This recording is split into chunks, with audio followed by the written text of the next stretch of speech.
La Asesoría Jurídica de la Municipalidad de Asunción ya remitió a la Contraloría General de la República un documento de reconsideración del dictamen en contra que emitió el ente Contralor contra el contrato con la firma Parsin, empresa responsable o asignada para hacerse cargo del estacionamiento controlado y tarifado en la capital.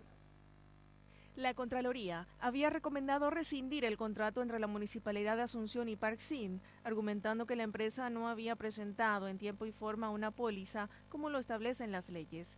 Sin embargo, la asesoría jurídica de la comuna argumenta que el plazo corría desde la aprobación del acuerdo por parte de la Junta Municipal y no desde la firma del contrato.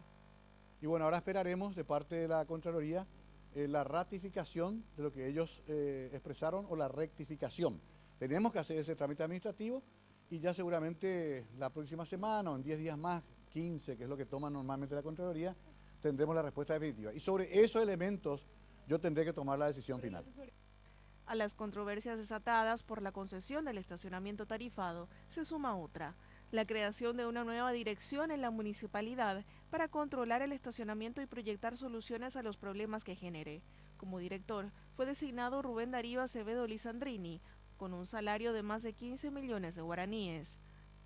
El estacionamiento controlado y tarifado tiene una perspectiva de recaudación de $3,5 millones año.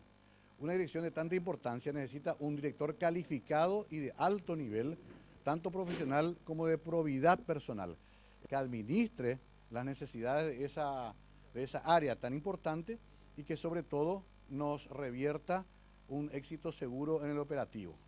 De momento, no hay un plazo establecido para que la Contraloría emita un nuevo dictamen, pero se espera que sea antes del 17 de julio, cuando debe implementarse el nuevo sistema en 5 zonas de la capital.